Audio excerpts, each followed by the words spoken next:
And while we still have Roberto with us, so we just take just a few minutes here at the end to wrap up. And I wanted to invite these two wise, smart, worldly people to share with us some of their reflections about what they heard and maybe overheard here at the conference these last couple of days. And I'm just going to kind of throw out all my questions. I've got like 6 of them here, 3 I guess, and let you guys kind of pick up whatever thread you feel is the most pregnant for you. So I'm interested anyway, and then we'll have, if anybody has questions too, what surprised you that you heard? What encouraged you? What lessons you think there might be for us as we look to reduce our barriers? So surprises, encouragement, lessons, reflections. Shannon, let's start with you. Okay.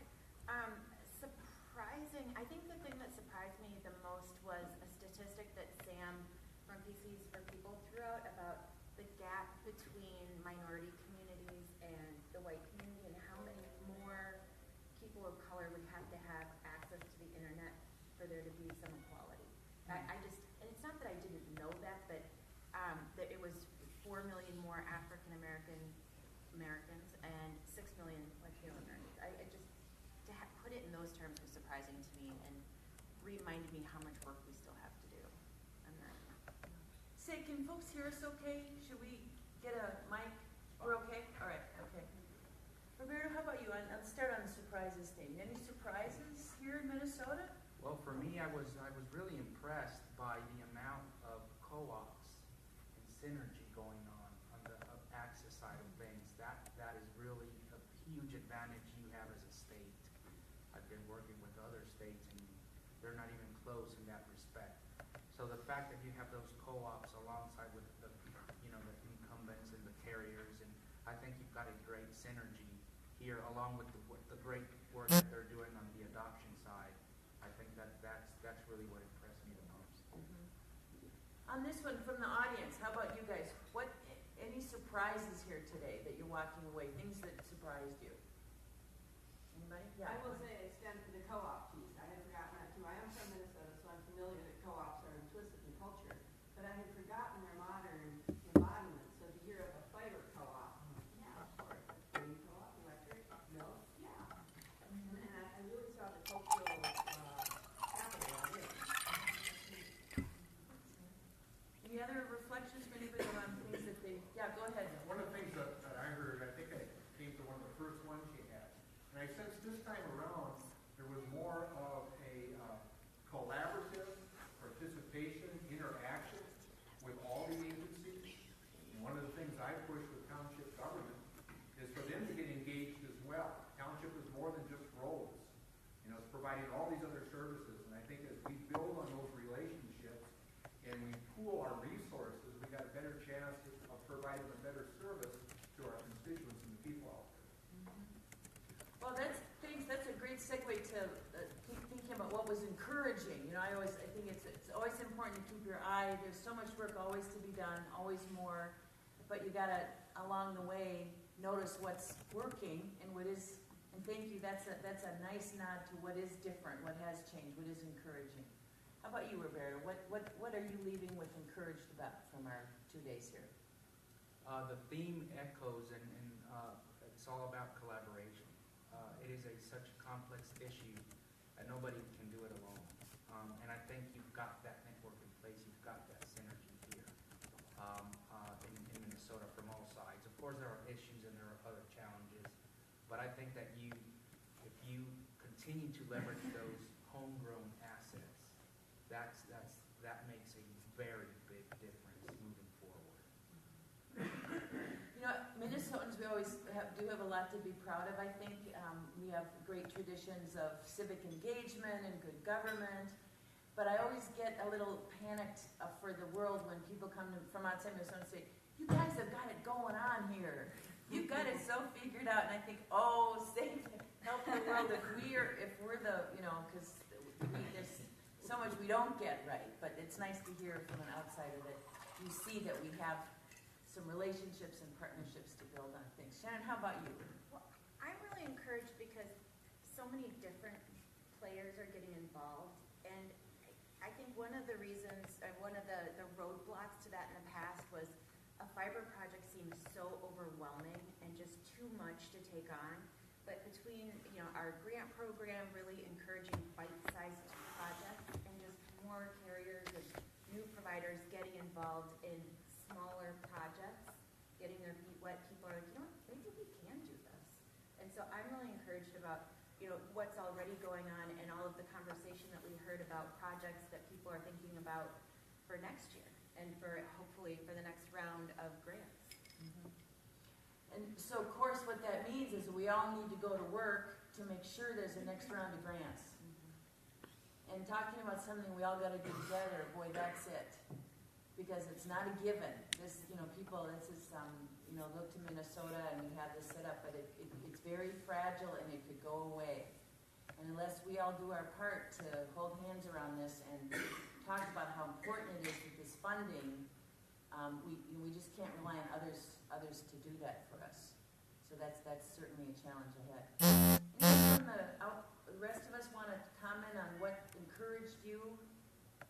What you're walking away from feeling encouraged about? Anybody? Just when you did your little introduction thing and how many people are here for the first time, that was a pretty good number. Yeah. And we always worry about, will there be enough energy to carry us through to the end as, people get their needs satisfied in Rock County or other places where there's been projects. It's good to see that people are stepping up from new places to follow those examples. Please. Yeah, I really enjoy hearing how much the communities and the co-ops and so forth are doing to market themselves, because I get to go to all these trade shows on kind of the beginning end of projects, working for an engineering company, and I don't often get to hear what's happening out in communities. I was wowed, and I wrote down ideas I'd love to bring back to my own community. So that's fun. Yes. I'm encouraged by the plethora of opportunities and models for doing things.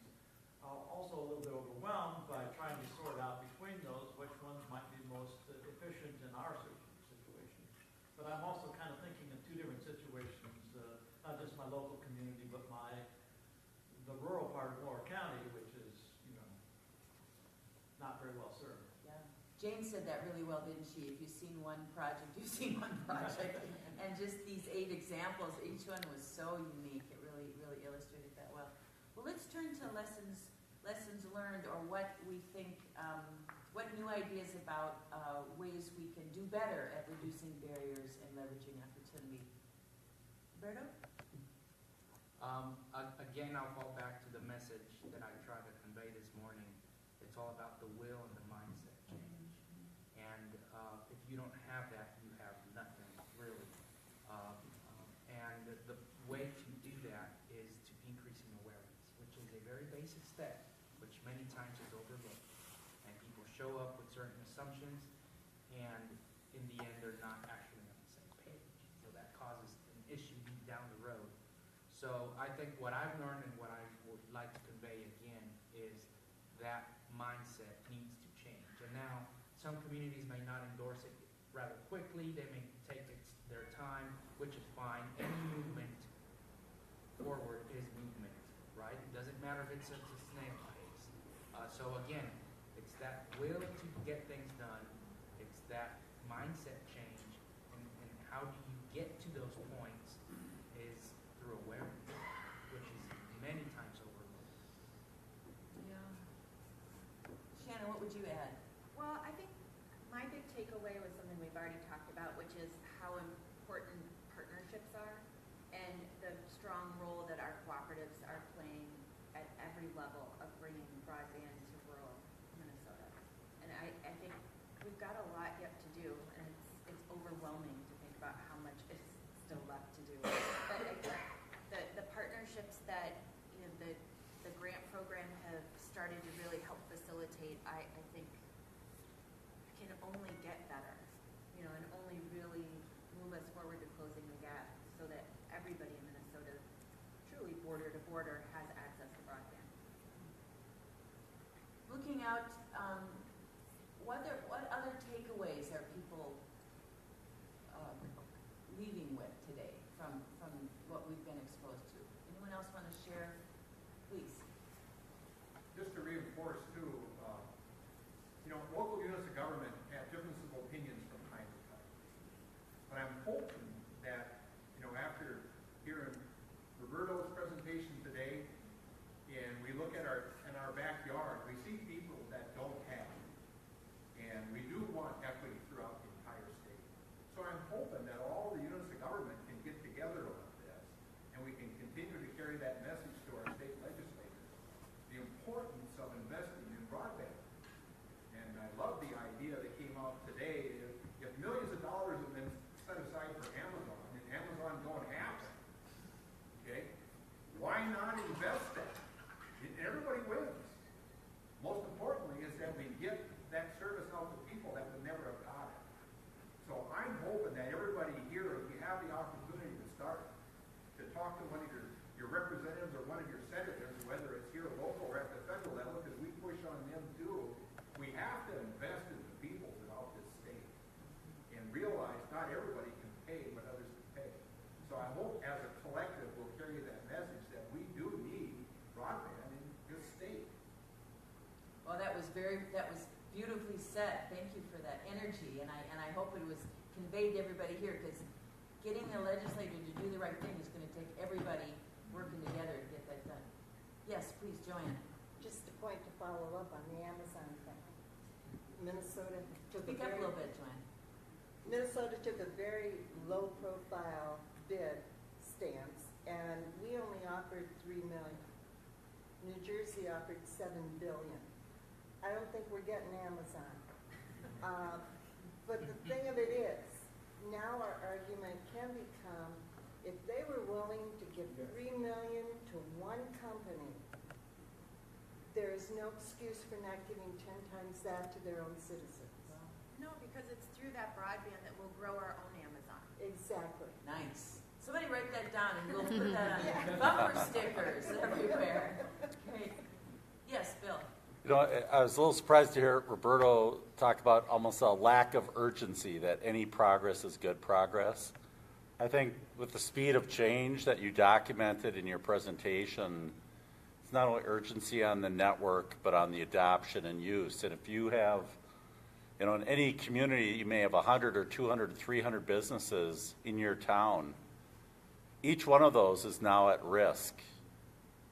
Whether if they're bricks and mortar, if they're a manufacturer, if they're whatever the business they're in, with the amount of change we're talking about with all the different things you documented. So I think we really need a sense of urgency that if we want to have, prosperous rural communities especially, that we need to be on all cylinders, throughout that whole network to adoption phase, to the most sophisticated companies, making sure that your best companies survive, much less your struggling ones. And yeah, I agree. And what I've seen in rural communities, it's an advantage that urban do not have. And that is the town next to you, where you compete on Friday night, high school football. That's so true. If one of them changes their mindset and starts doing things and acting digitally, not only talking and thinking, then the neighboring town will go, what they've got going on over there, Yes. right? And so I think that helps. Urban, it gets lost. It's just a massive amount of noise.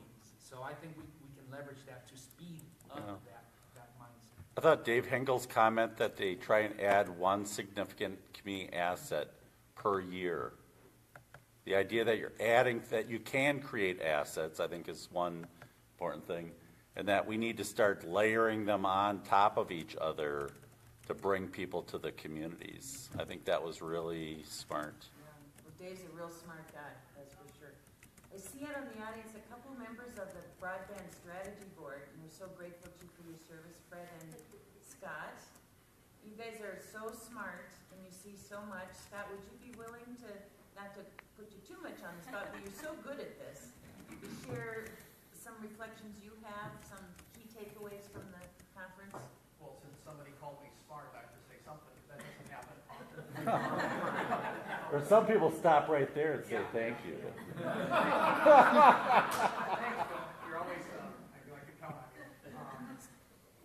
interesting to me, listening to the panel session that Bill and Mark and Mike and Dave were on, and Ann talking about the various community efforts, or I was so inspired too by the Big Lake Industrial Park session, just the embedded nature of all the core fundamentals of so many parts of economic development tied to this, and how it seems easier it is to talk about the urgency and the narrative tied back to things. You know, Hannah from Big Lake had mentioned when she just started that job, went out and did a BRD survey, this came up. That really hit me because 17 years ago when I started in Montevideo and did a BRD the first month, that in 2000, internet service was the top thing that came up, and she used that data to make things happen. We use the data to make things happen too.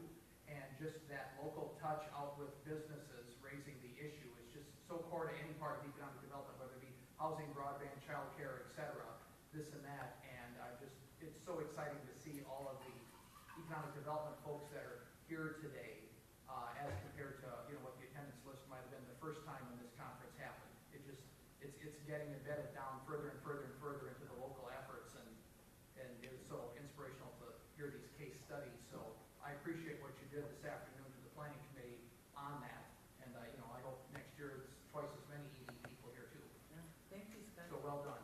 Thank you. Fred, how about you? There were a couple things that were very interesting to me. One was kind of anecdotal that I was hearing from some of the people I talked to, that just how real it is that cable providers can't count on video anymore as a revenue stream that it once was. And the other was that it struck me that I've got to find a better way to deliver the message of, because of the impact of broadband and the revenue impact it has across the board, I got to find a better way to deliver to communities that you can't rely on a broadband provider alone to be saddled with the installation costs of that, and to ever be able to recoup the cost of that in a rural community. That people are going to have to really examine the across-the-board revenue impact and then do their part. Oh, you know, it's interesting. So, Ann, I'm looking at you because one of the takeaways from the case study was that return on investment benefits the community that's served. It doesn't necessarily benefit the provider that invested the money in the network, hence the case for public investment, right? But I think the fact that the ROI to the person that financed the build is hard to see or happens overall, but it doesn't mean that there isn't a tremendous benefit that we've heard about all of the conference to the community. So it is a question of collaborating, figuring out how to get that paid for in a way that acknowledges the community benefit.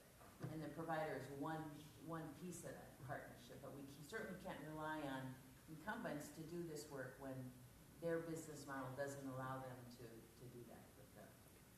Yeah, go But ahead. that must be made much, much more vivid than it now is. It's all amorphous, and it's hard to quantify it in given city A or county A or whatever the case may be.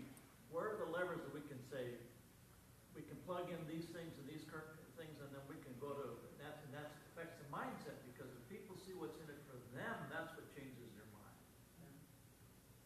Yeah. So, as more of these, I'm convinced of it, but I've got a bunch of people I got to convince in my community. Okay, you know why? Because you've seen me enough times. You know that's the case. But Yeah, better together, as Senator Wellstone always said.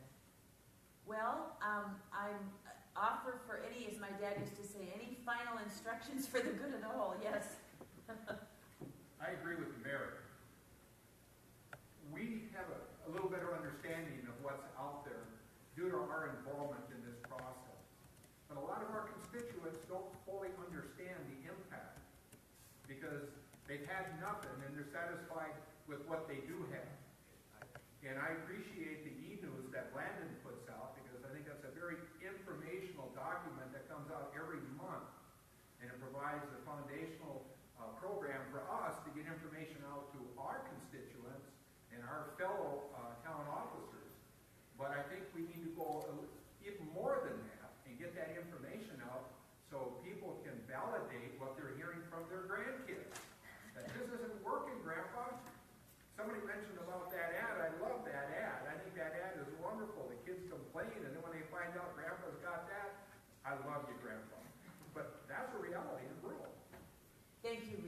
that, and it's a great segue to shout out that one of the things that Blandon thinks we can do and the way we can help is to put more resources in the hands of you people that are out there on the front lines of this work and making it happen. As Jane often says, you're the people that are really doing this hard work. And so in addition to the blog that Ann does, and all the conference content will be available, Ann told me between the breaks, it's all up there already, she's amazing. So that, and you'll also be getting, hearing from our team with links and stuff back. And by the way, please do fill out those evaluation forms that are on the table before. We would really appreciate that. But in addition to that, there is an internet resource where we are trying to collect a lot of this data and information as ways to tell these stories we know, as you're suggesting.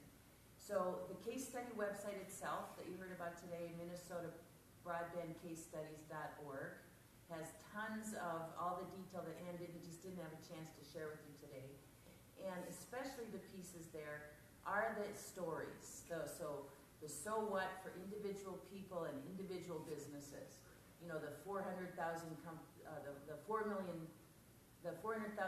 company that's now a $4 million company because of broadband. I mean, those kind of stories hopefully do make a difference. And then also there's a website out there called Minnesota Broadband Coalition that is a repository for all kinds of facts, stories, myth-busting talking points, impact by sector, and we'll try to do a better job of making people aware of that. But it certainly is a resource that we hope that all of you can use in your meetings, in your Kiwanis Club, and your city councils and county board meetings, and in City Hall. Again, thanks everybody for spending your time here. It's your most precious resource. It really it is validating to those of us who do this work that people come and show up and participate. So thank you for that. And we will be in touch and talk about next steps. How we can continue all this good work forward. It's wonderful having you here with us. I want to thank all of our sponsors again that made it possible, our exhibitors, all these wonderful presenters, our partners at DEED, and all of you especially who do the work. So thank you, and the meeting is adjourned. Safe travels.